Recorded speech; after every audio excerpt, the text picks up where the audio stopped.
구성되어 있습니다. 사실 예수님께서 책망을 받았던 무리들 중에 한 사람들이었다고 할 수 있습니다. 그러나 이 뜻은, 바리새의 뜻은 분리된 자, 구별된 자라는 뜻을 가지고 있으며 갈라진다라는 뜻도 포함되어 있습니다. 따라서 세속적인 사람들과는 뚜렷한 차별성을 가지고 있는 사람들이다라고 할 수가 있습니다. 이들은 율법을 철저하게 준수하고 그것을 가르쳤으며 또한 아주 경건한 삶을 살아갔던 사람들이었습니다. 자신들은 바리새 종파가 모세로부터 시작되었다고 믿고 있으며 마태복음 23장 2절 말씀에도 보면 예수님께서 이것을 인정한 사실도 없지 않아 있습니다. 그러나 저는 지독하게 철저한 율법 생활로 인해서 사람들로부터 존경을 받아왔습니다. 그들은 계명을 연구하면서 마침내 하루에 하나꼴인 1년 365개로 세워서 1년 365개의 부정적인 계명과 248개의 긍정적인 계명을 만들었던 장본입니다. 그래서 도합 613개의 계명을 만들고 지켜나갔습니다. 이 사두개인은 또 믿지 않는 부활도 믿고 개인적인 율법 준수에 정성을 기울이는데 대표적인 사람들로 우리가 잘 아는 사도 바울이 여기에 한때 변화되기 전에, 예수 믿기 전에 여기에 속한 사람들이었습니다. 그런데 사도 바울이 열심히, 엄청난 대단한 열심을 가지고 있었습니다. 바로 여기에 이 사두개파와 이러한 사람들이었습니다. 그럼에도 불구하고 주님의 시대에 보면 예수님께서 늘 책망받은 대표적인 사람들이 바로 이들이었습니다. 그럼 왜 주님으로부터 저들이 이렇게 책망을 받고 살았는가 하는 것입니다. 그것은 너무나 자신들의 경건 생활에 대한 교만과 배타적인 삶을 살아갔기 때문에 저들은 율법주의자가 되게 되었습니다. 그들은 고결한 도덕성이 마침내 저들을 권위주의자로 만들어 버렸습니다. 율법에 대한 철저한 자신들의 생활은 우월주의자로 만들어 버렸습니다. 그래서 사람들에게 배척을 받았습니다. 요즘 그러면 바리새인은 어떤 사람이냐? 이 바리새인은 좋은 말로 말하면 성별된 자들이다 라고 할 수 있습니다. 성별된 자가 누굽니까? 예수쟁이요, 성도라고 말을 할 수가 있습니다. 그런데 이상하게 성도들을 바리새인이다 이렇게 부르면 별로 좋아하지를 않습니다. 그건 왠지 거부감을 느낍니다. 성경에서 너무나 많은 지적을 받아왔기 때문에 그렇습니다. 저도 우리 성도들이나 제 자신을 돌아보면서 보면 우리도 바리새인들처럼 저렇게 하기는 해야 되는데 바리새인들이 지금 추구하는 관심은 우리와는 전혀 다른 관심을 가지고 있어요. 저들이 추구하는 이 관심은 예수님이 관심을 가지는 그 관심과는 전혀 다른 거예요. 그러니까 예수님이 늘 책망을 하신 거예요. 저들 앞에서 책망을 하게 된 거예요. 그 책망한 이유를 우리는 이 시간에 살펴보면서 우리 역시도 바리새파처럼 그렇게 신앙생활을 하지 말고 저들이 하는 생활에 반대의 형태를 띠고 신앙생활을 하면 이것은 분명히 주님 앞에 칭찬을 받고도 남는 종들이 될 수 있다. 이런 생각에서 오늘은 우리가 바리새인이 걸었던 그 반대의 신앙을 걸음으로써 주님 보시기에 아름다운 이와 같은 신앙의 소유자가 되어야겠다 생각하여 본문을 통해서 이와 같이 잠시 생각하며 은혜를 받기를 원합니다. 그 바리새인들이 어땠느냐? 그의 관심은 오늘 본문 39절 말씀에서 주께서 이르시되 너희 바리새인들은 지금 장과 대접의 겉은 깨끗하나 너희 속은, 다시 말해서 탐욕과 악덕이 가득하다 이 말이에요. 겉으로 보기에는 멀쩡해요. 살 잘생기고 낙가오리 쓰고 말이야, 모자 쓰고 지팡이 짚고 검은 옷을 입고 이래가지고 다니는데 속은 썩어 문드러져 냄새 난다. 소위 그 말입니다. 다시 말하면 바리새인이 어떤 데 관심을 두느냐? 저들은 내면적인 사람을 이와 같이 관심에 두는 것이 아니라 저들의 관심은 바로 겉모습을 꾸미는 데 관심을 가지고 있다 이런 말이에요. 사람들은 넌 아니나 할 것이 세상 천지 만물을 창조하고 나서 타락한 이후에 모든 사람들이 겉모습 이 신경을 대단히 많이 씁니다. 그래서 겉을 꾸미는데 열을 많이들 올립니다. 그래서 겉을 꾸미고 옷을 잘 입으려고 애를 쓰고 있습니다. 이미 속마음은 사단에게 다 주어가지고 사단이 시계를 하는데 완전히 속을 문드려서 냄새가 펄펄 나는데 그것도 모르고 그것만 치장하여 이렇게 하는 인생들의 모습을 봅니다. 그래서 인류의 최초의 범죄자 아담과 하와가 제일 먼저 시작한 것이 옷을 입었다. 나무 잎으로 만든 치마를 저들이 입었다라고 말씀을 했습니다. 그것은 자기의 더러운 문제들을 이와 같이 감추기 위한 수단이었다라고 할 수가 있습니다. 그때부터 사람들은 자기를 이게 가꾸는 적에 이와 같이 어떻게 하느냐, 이 겉 모양부터 이렇게 가꾸는데 신경을 많이 썼다 이 말이에요. 예를 들어 말하면 이 세상 가운데서 사업이 제일 잘 되는 사업이 하나 있어요. 그게 무슨 사업이겠습니까? 예? 화장품 장사예요. 화장품 장사가 제일 사업이 잘 돼요. 그리고 화장품 장사가 제일 사업이 잘 되니 광고를 보면 말이죠. 참 광고도 뛰어나게 광고를 합니다. 그런데 내가 보니까 종적이 조그마한 그 안에 그 화장품이 들었어요. 근데 그게 수십만 원이래요. 그래 또 비싸야 또 잘 팔린다니에요. 우리 한국 사람들은 비싸야 잘 팔린대요. 흐르면 안 산다는 거예요. 그래가지고 그 광고비가 엄청나게 나옵니다. 그런데도 엄청난 광고비에 비해서 수익이 또 엄청나게 거들어들인다는 거예요. 네? 바로 비싸니까 좋다 이런 인식을 하고 막 사서 바른다는 말입니다. 옛날에는 화장품을 써도 결혼하기 이전에 이렇게 좀 꾸미고 이러고 초등학생도 화장품 써요. 예, 밑 화장품이라고 그래요. 예, 그래서 화장품 씁니다. 아무도 화장품 장사가 돈을 벌어요. 또 그 다음에 이 옷가게들이 또 재미를 짭짤하게 봅니다. 옷도 천한 옷이 아니고 아주 고급스러운 옷, 돈이 비싼 옷들이 이와 같이 잘 팔린다라고 합니다. 그러나 외국은 그렇지 않습니다. 선진국들은 그렇지 않습니다.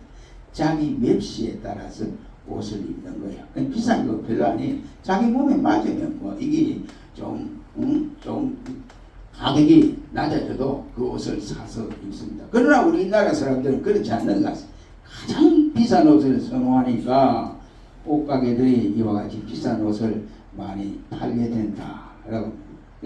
요즘 그래서 이 옷도 광고를 하는데 우리가 잘 아는 베네통 회장이 팬티만 입고 이렇게 홀랑 벗고 나와서 한번 선전한 일이, 그래서 세계의 많은 사람들이 깜짝 놀랐어요. 선전을 하는데 주로 옷장사 선전은 여자들이 선전 많이 하고 옷을 입고 선전하는데 이 자기 회장이라고 홀랑 벗고 반성만 입고 선전하는 거 얼마나 놀랐겠어요. 우리나라에도 개그맨 중에 주 아무개가 있습니다. 그 사람은 속옷을 팔아요. 그 재미를 짭짤하게 봐요. 그 대기업을 지금 운영하고 있습니다. 그분이 한 날 나와서 이제 전면 광고에, 신문 광고에, 그래 내가 이와 같이 팬티만 입고 나와가지고 전면 광고에 내가 이렇게 속옷을 파는데 이 속옷이 너무 좋습니다. 그러니까 많이 사 입으십시오. 이렇게 해놓고는 다음에 하는 말이 2달 후에 내가 광고를 할 때는 홀랑 벗고 광고를 하겠습니다. 이런 거예요. 사람들이 생각하기는 그날만 기다리는 거예요. 이야, 저 사람이 홀랑 벗는데 어떻게 벗는 모습을 우리가 볼까? 그 사람은 광고 효과가 있는 거예요. 그리고 편하게 팔았다는 거예요. 근데 마침 그때가 됐습니다. 신문에 어떻게 되면 진짜 홀랑 벗고 나왔어요. 나왔는데 어떻게 벗었느냐? 자기 돌 사진, 빨간것은 그 사진을 딱 가지고 내가 홀랑 벗고 나왔습니다. 그렇게 해서 많은 사람들이 웃기도 하고 그래서 많이 팔렸다 이런 말이 있습니다. 어쨌든 어디서든지 우리가 관심을 많이 가지느냐 하면 사람들은 속을 가꾸는 것보다, 다시 말해서 예수님의 인성을 닮아가는 것보다 겉모습을 가꾸는데 대단히 신경을 많이 쓴다 이 말이. 교회 똑같습니다. 예배에 내 마음을 다하고 뜻을 다하고 힘을 다하고 내 중심을 하나님 앞에 보여서 예배에 진실로 참여 전혀 안 하고 예배를 바로 드려야 되는데 이게 그 모습만 예배를 드리고 모든 집회도 그러하고 기도회도 그러하고 내면 생각은 가꾸지도 아니하고 외형적인 모습만 바꾸고 됩니다. 그래서 요즘은 또 그게 양복입니다. 옛날에는 불의 종, 능력의 종, 그 다음에 뭐 성령의 불받은 종 이런 막 아주 불티가 나는데 요즘 그렇게 한 거예요. 별로 제일 관심이 있는 것이 창고 대개방 파견세일 하면 막 사람들이 몰린다고 합니다. 여러분 그보다 더 사람들이 관심을 갖는 것이 이것을 바르면 10년 더 젊어집니다 하면 또 거기에 관심이 많아가지고 사람들이 젊어진다고 하는 바람에 많이 사용들 하고 있다고들 합니다. 왜 제가 이런 말을 합니까? 사람이 살아가면서 인격에 의해서 평가를 받는 것이 아니라 학벌이나 경력에 의해서 평가가 되고 그 사람의 인간성, 도덕성으로 평가되기 이전에 그 사람의 감투가 무엇이냐에 따라서 평가되는 시대입니다. 바리새인들이 바로 그러한 사람들이었습니다. 그러니 누구와 더불어 교제하기도 전에 저들 생각에는 내가 저 사람과 교제를 해서 내게 뭐 해로운 것이 생기지 않을까 하고 담을 딱 쳐놓고 저들이 교제하려고 생각을 합니다. 그래서 예수님을 경계도 하고 예수님 하시는 일에 야 율법에 어긋난 일이 없나 하고 그것만 찾아는 은혜 받는 것은 뒷전이고 그래 했습니다. 그래서 예수님께서도 저기 화 있을진저 서기관과 바리새인들이여 라고 책망을 하신 이유가 바로 거기에 있습니다. 우리가 봐도 그렇습니다. 우리 기독교 가운데 보면 이 불신자들은 이 싸움밖에 원수가 돼도 뭐 술 한잔에 그걸 끝내버리고 이게 끝나지 않아 내 잘못했다 이러면 끝내버리고 그러나 신자들은 이것이 얼마나 엉거리든지 얼마나 이것이 주면하든지 이 갈등이 죽을 때까지 가는 거예요. 죽을 때까지. 그러니까 예수님이 그러면 안 되는데 그런 현상을 우리가 볼 수가 있습니다. 제가 목사이지만 교회 내를 보더라도 그렇습니다. 그래서 우리 교회는 참 좋은 교회라고 생각을 합니다.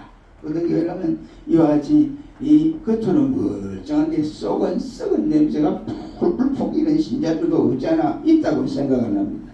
왜 그러느냐?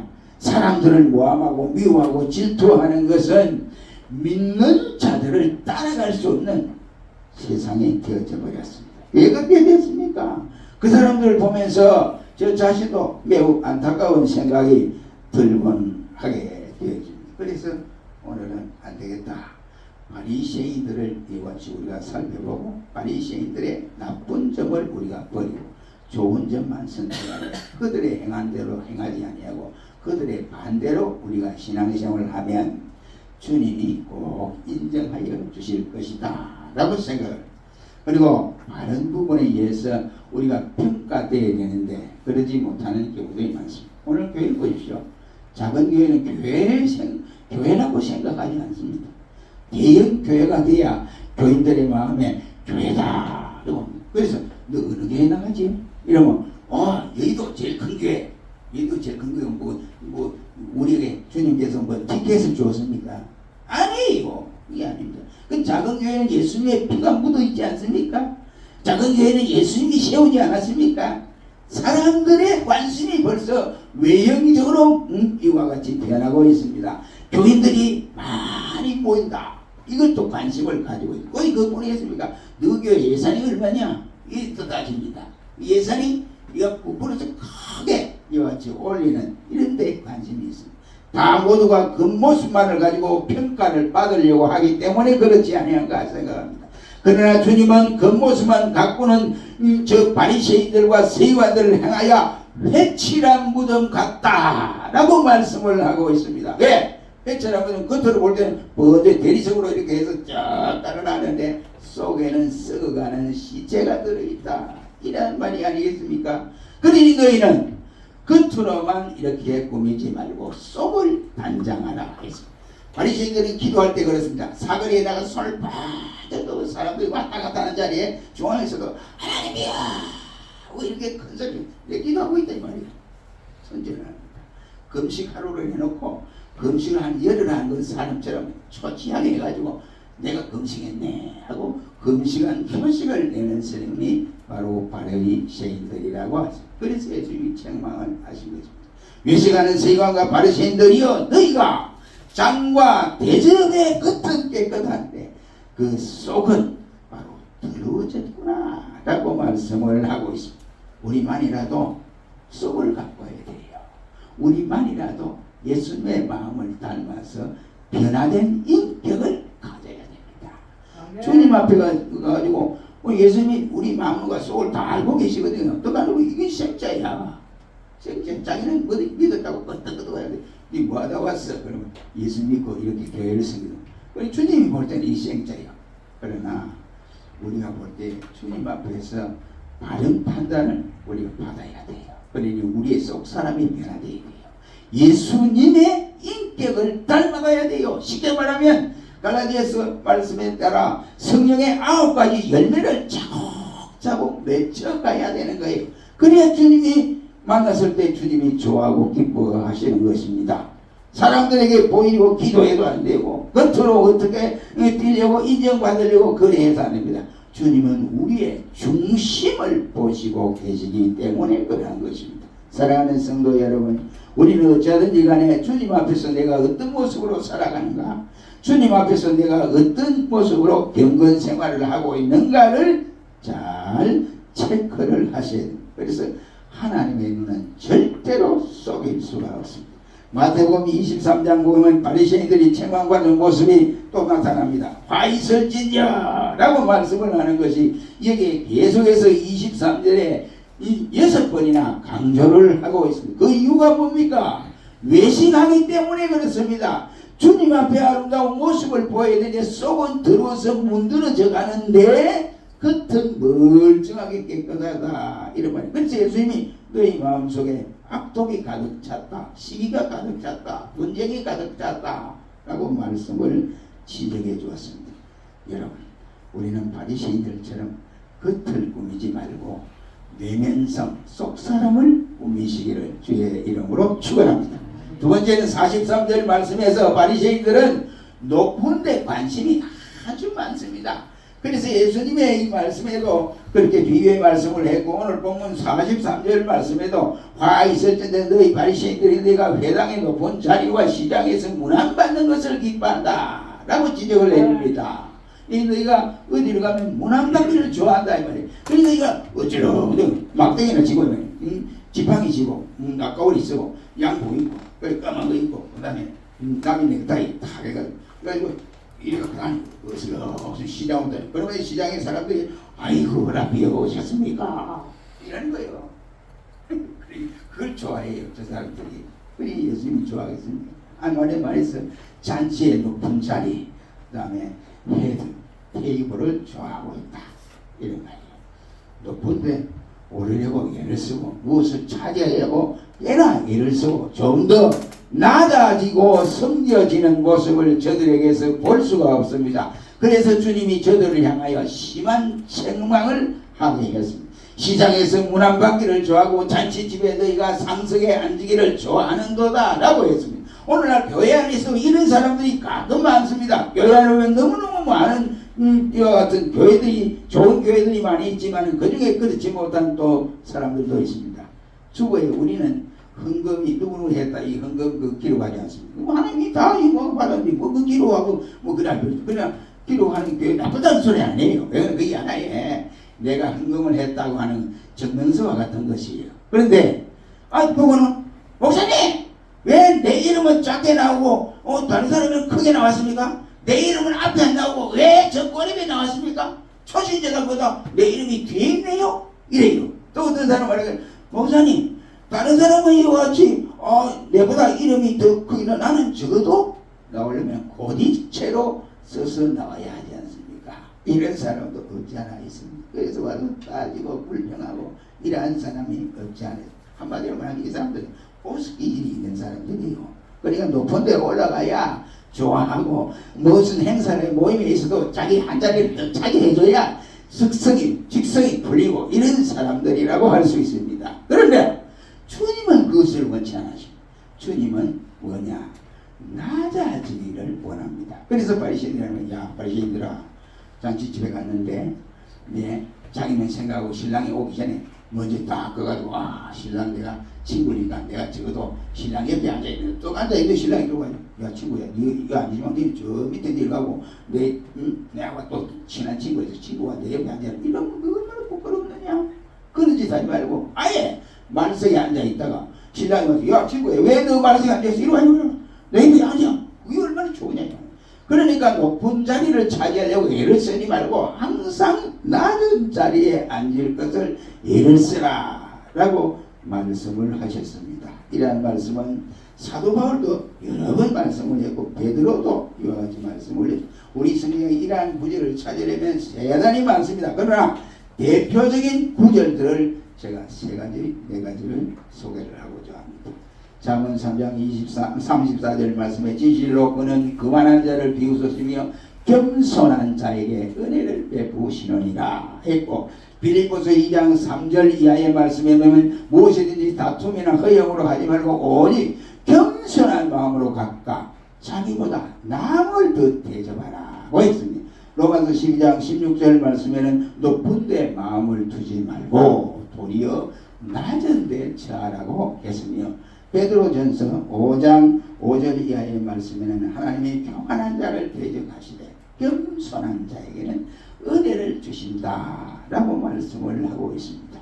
물론 세상에서 겸손한 분은 예수님밖에 없습니다. 우리는 이렇게 성경을 읽고 설교를 듣더라도 우리의 현장에 생활 현장에 나가보면 이게 잘 안 먹혀들어요.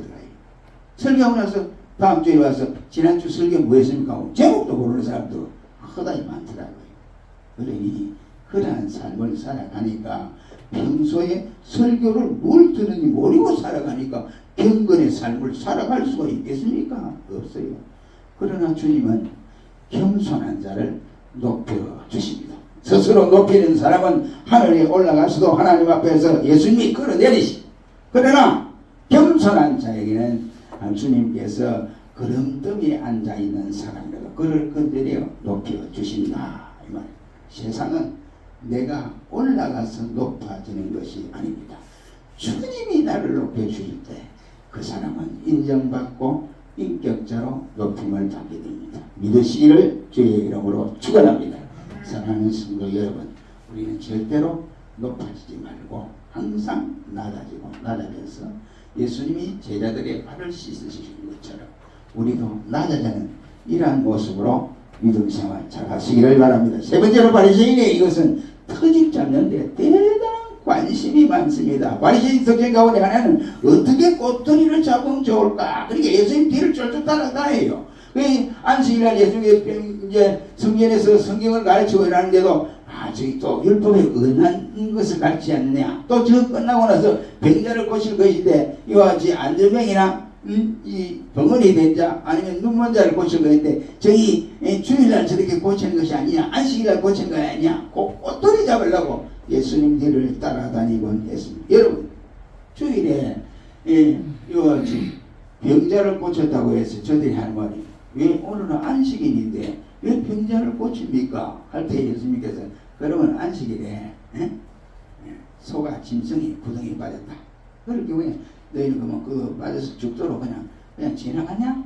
그랬습니다. 건져줘야 될 거 아니냐? 라고 했습니다. 우리 잘 아는 스폴전 목사가 교인들이 찾아와서 목사님 한 가지 물어봅시다. 그래 물어보세요. 그래서 만약 주일에 우리 먹이는 농장에서 소가 구덩이에 빠졌습니다. 그럼 어떻게 하면 좋겠습니까? 당장 건져줘야지. 건져놓고 빨리 교회 오면 들어가냐? 이랬습니다. 너희 매주일마다 그럽니다. 이랬어요. 이 사람이. 그랬더니 그거 팔아먹어. 팔아버려. 그러면 이렇게 대답을 했다고 합니다. 예. 꽃토리를 잡으려고 하면 안 된다 이 말이죠. 예수님의 교훈은 남의 잘못을 보고 네가 꽃토리를 잡고 이랬다 저랬다 할 것이 아니고 남의 잘못을 보고들은 자신을 돌아보라 이 말. 자신을. 내 눈에는 지금 들보가 가득 찼는데도 남의 눈에는 티가 하나 있는 것을 보고 이러쿵저러쿵 하지 말라라고 말씀을 하시고 있습니다. 카메라 출동 아시죠? 텔레비에 카메라 고발 이 한편으로는 좋은데 제가 볼 때는 너무한 거 아니냐 이런 생각도 들지 않아 있습니다. 지금은 뭐 교통경찰이 돈 받고 그러지는 않습니다. 몇 해 전만 해도 돈을 받았잖아요. 딱 보면 그래 돈을 쓱 주면 그는 모른 척 쓱 받아가지고 그래 몰래 캐머라가 딱 찍어가지고 공개를 해고 어떻게 되겠어요? 경찰 경력 수십 년 했는데 하루아침에 밥통이 날아가 버려. 그 사람은 어떻게 되고 그 가지고 어떻게 되겠냐 말이에요. 그렇습니다. 요즘도 그것이 뜨거운 감자로 이 시대에 흐르고 있습니다. 아무튼 우리는 허물을 덮어주는 성도가 되어야 된다. 누가 조금 잘못한 것을 가지고 큰 난리가 난 것처럼 떠벌고 다녀서는 아니 된다. 이러면 그거는 사람을 살리는 것이 아니라 도리어 그 사람에게 죽이려고 하는 것이다. 그래서 예수님은 그것을 절대로 금하고 했습니다. 감사주라. 무엇으로 감사주라? 그리스도의 이름으로 감사주라. 네가 나의 사랑을 받았다면 그 사랑으로 그들도 감사주어야 된다라고 말씀을 합니다. 그러나 바리새인들은 꼬투리 잡기를 좋아했습니다. 그리고 우리는 이런 신자가 돼서는 자기 자신도 발전이 없고 그렇습니다. 제가 최근에 이제 이 고려신학교 조국 전에 부산 고려신학교에서 공부를 할 때 이 목사님들이 맨날 설교에 까는 설교면 까는 그리고 또 그것만 가르쳤어요. 그 변성하게는 그 설교도 목사님들 설교는 목사가 은혜를 받아야 되는데 그렇지 않고 저 목사 설교 이게 뭐도 안 보거나 저 설교가 안 되는데 이래 생각해요. 그 은혜 받을 길이 없어요. 그래서 제가 성목사님한테 배운 게 고려신학교 가서 배운 것이 그거예요. 내가 잘못했구나. 내가 잘못해도 엄청나게 잘못했구나. 다른 사람의 설교를 들을 줄 알아야 되는데 그러지 못하고 다른 사람의 설교를 비판하는 데부터 시작되니까 그 설교를 은혜 받을 수 있는 없다 이 말이에요. 그래서 제가 깨달은 일이 있습니다. 사랑하는 성도 여러분, 내가 아브라함이 이전에 예수님께서 네 나이가 몇이 되는데 아브라함을 네 아니냐 물거든요. 그때 내가 아브라함이 있기 전에 있으느니라. 네 나이가 50도 안 됐는데 어찌 아브라함을 아느냐? 아브라함이 있기 전에 있었다니까. 예수님이 이렇게 말씀을 했습니다. 이와 우리 역시 마찬가지입니다. 상식 밖의 이 일들을 가지고 우리가 그리스도인으로서 그것을 품고 살고 덮어주고 살고 사랑으로 살고 이러면 문제될 것이 없다고 저는 생각을 합니다. 이런 사람에게는 누가 어떤 옷을 입었는지조차 예사롭게 보이지 않고 누가 이와 같이 누구와 함께 같이 걸어가느냐 하는 이것도 예사롭게 보이지 않습니다. 그러나 교회의 말을 퍼뜨리기 시작하는 사람은 생사람을 잡을 경우에도 있습니다. 그러므로 천국 열쇠를 가지고도 안 들어갈 뿐만 아니라 자기도 못 들어가고 다른 사람도 못 들어가게 만드는 이런 사람, 이것이 바로 바리새인들이었습니다. 사랑하는 성도 여러분, 원래 바리새인들이 되어서는 절대로 안 됩니다. 바리새인들이 하지 않았던 좋은 점들을 우리가 본받아야 됩니다. 주님께서 오늘 말씀하신 이 말씀을 계속해서 공감복음에도 화 있을 전저 바리새인들이여 또 회칠한 무덤 같은 너희들이여 라고 말하면서 계속 책망을 하신 것은 주님은 겸손한 자리를 원하시지 높은 자리를 원하지 않습니다. 주님은 대접을 받기 원하는 것보다 대접하기를 원하고 있습니다. 교회 허물이나 이와 같이 이 물건들에서 이렇게 막 말을 퍼뜨리는 것이 아니라 도리어 허물을 감싸주고 덮어주는 이런 모습을 주님은 원하고 있습니다. 사랑하는 성도 여러분, 왜 예수님께서 바리새인들을 책망하셨다고 보십니까? 그것은 우리는 주님께서 책망을 받는 자가 아니라 도리어 칭찬받는 성도가 되어야 한다라는 교훈을 받을 수 있습니다. 우리 모두가 주님 앞에 칭찬받는 경건한 백성들이 되시기를 주의 이름으로 축원합니다. 기도하겠습니다. 전능하신 하나님 감사합니다. 나도 모르는 사이에